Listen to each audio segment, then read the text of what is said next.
A paz a todos, meu nome é Jaqueline Santos Andrade, sou graduanda do curso de Teologia da Faculdade Unicesumar. Gravo esse vídeo para a disciplina de Pregações e Práticas Ministeriais, onde o intuito desse vídeo é para a realização da atividade MAPA. A atividade ela tem como texto base para essa pregação Mateus 12, do versículo 1 ao 8. Amém? Antes de começar, eu queria fazer uma breve oração. Que Deus possa alcançar todos e que Deus possa falar nesta noite ao coração de cada um e que o Senhor possa de fato nos ensinar toda a verdade através da palavra. Senhor, fica à vontade, me usa como teu instrumento, Senhor. Neste momento, Pai, quando faço uso da tua palavra, eu creio, Senhor, que vidas podem ser alcançadas e vidas podem ser transformadas, porque a tua palavra é viva. Então me usa como canal, fique à vontade, Espírito Santo, para me usar como o Senhor deseja. Essa é a minha oração, Senhor. Em nome de Jesus, já te agradeço. Eu convido todos a acompanhar a leitura comigo, que está em Mateus 12, como eu disse anteriormente. A palavra diz assim: porque aquele tempo, em dia de sábado, passou Jesus pelas searas. Ora, estando seus discípulos com fome, entraram a colher espigas e a comer. E os fariseus, porém vendo isso, disseram-lhe: eis que os teus discípulos fazem o que não é lícito fazer em dia de sábado. Mas Jesus lhe disse: não leste o que fez Davi, quando ele e os seus companheiros tiveram fome? Como entrou na casa de Deus e comeram os pães da proposição, os quais não lhes era lícito comer, nem a ele, nem aos que com ele estavam, mas exclusivamente aos sacerdotes? Ou não lestes na lei que aos sábados os sacerdotes no templo violam o sábado e ficam sem culpa? Pois eu vos digo, aqui está quem é maior que o templo.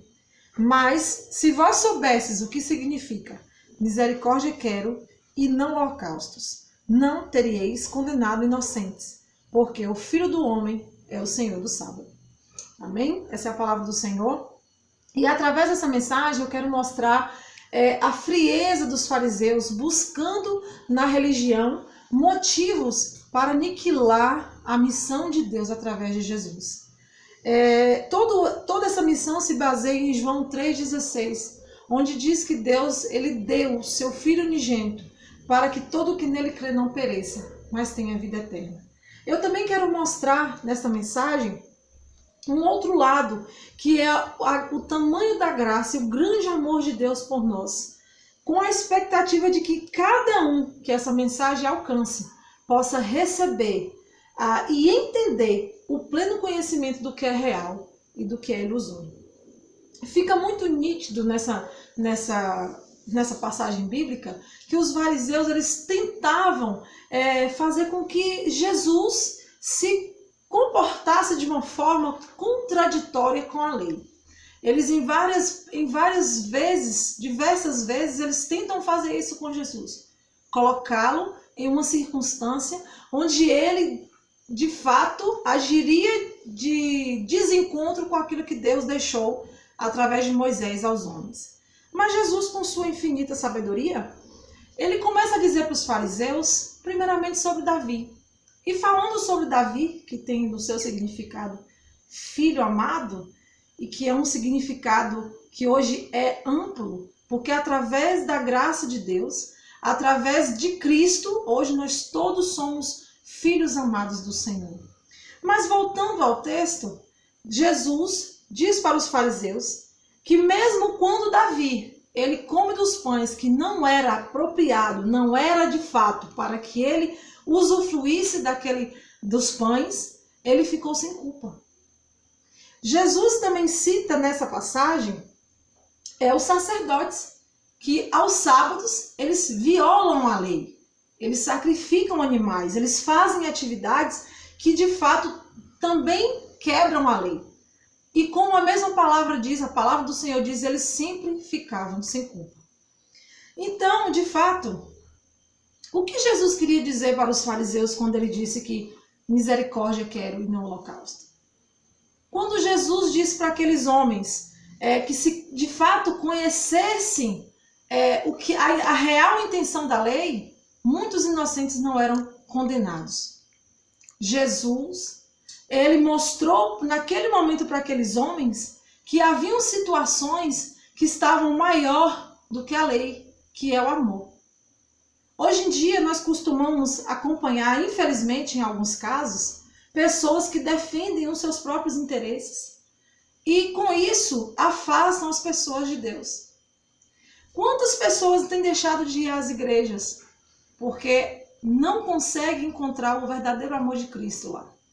Jesus, enquanto esteve no seu ministério terreno, ele não condenou a prostituta, ele não condenou o ladrão, e assim por demais, quantas vezes ele libertou os cativos, ele deu fome, ele deu pão aos que estavam com fome. E Paulo, ele cita na palavra que sejam meus imitadores, assim como eu sou de Cristo. Será que de fato, como igreja, nós temos nos colocado no lugar do outro? Será que como igreja nós temos nos colocado na situação real que o outro vive? Será que temos tido empatia? Será que de fato buscaríamos uma ovelha no sábado, sendo a do irmão, mas se fosse a nossa, será que não iríamos buscar? Então qual o verdadeiro sentido da lei? Se não fosse de fato o respeito ao outro, o amor ao outro, ao próximo. Tem um testemunho que eu quero contar para vocês que me impactou muito quando eu escutei esse testemunho. É um testemunho verídico. Um jovem de 13 anos de idade, ele fez uma aliança com Cristo. E os pais dele colocou ele para fora de casa após ele ter aceitado e confessado Cristo como seu Salvador. E esse menino de 13 anos foi viver na rua e a partir de então ele também não negou a Cristo. Ele também assistia durante esse período nas ruas fitas cassetes de um grande homem de Deus. Alguém que o edificava, alguém que fazia ele se fortalecer na fé através da palavra. Então esse menino assistia vídeos cassetes, acompanhava a palavra, tudo através desse ministro da palavra. Certa vez ele ficou sabendo que este homem de Deus estaria na cidade, ministrando, pregando a palavra, e ele foi até a igreja assistir. Ao chegar na porta, o diácono da igreja proibiu que ele entrasse, devido às roupas que ele vestia, porque ele era um mendigo, ele estava com trajes de mendigo, sujo, maltrapilho. E este menino, ele ficou na porta, ele não pôde entrar, chorando.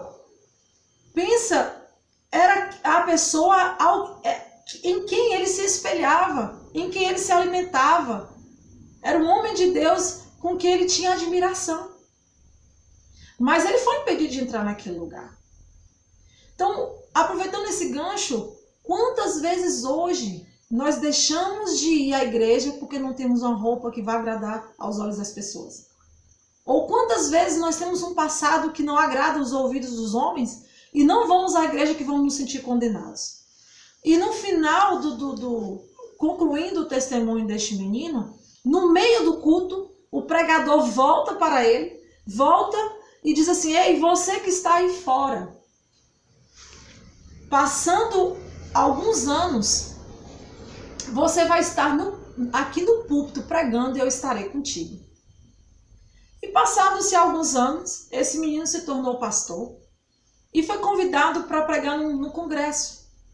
E ele começa a contar essa história, quando de repente aquele ministro faz parte do corpo da igreja, e ele se levanta chorando, vai até o altar e dá um abraço naquele jovem. E ele cita: hoje aquela palavra profética se cumpriu. Então, irmãos, eu queria deixar bem claro que o que Deus tem de plano para mim e para a tua vida, o homem não impede. Mas muitas vezes o homem dificulta a nossa jornada por falta de amor. Será que, de fato, a fome daqueles discípulos, Jesus os incriminariam por eles estarem matando a fome? Será que nós temos matado a fome do próximo? Será que nós temos estendido a mão para o próximo? De fato, o que eu mais quero, através dessa palavra, é transmitir para todos aqueles que essa mensagem vai chegar. É que precisamos ter uma atitude, ter atitudes, atos que mostrem o amor de Cristo. Que as pessoas possam reconhecer Cristo através das nossas atitudes. Será que tudo que temos feito tem agradado ao Senhor?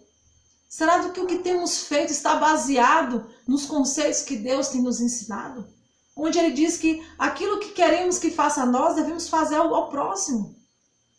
Então, essa é a minha intenção.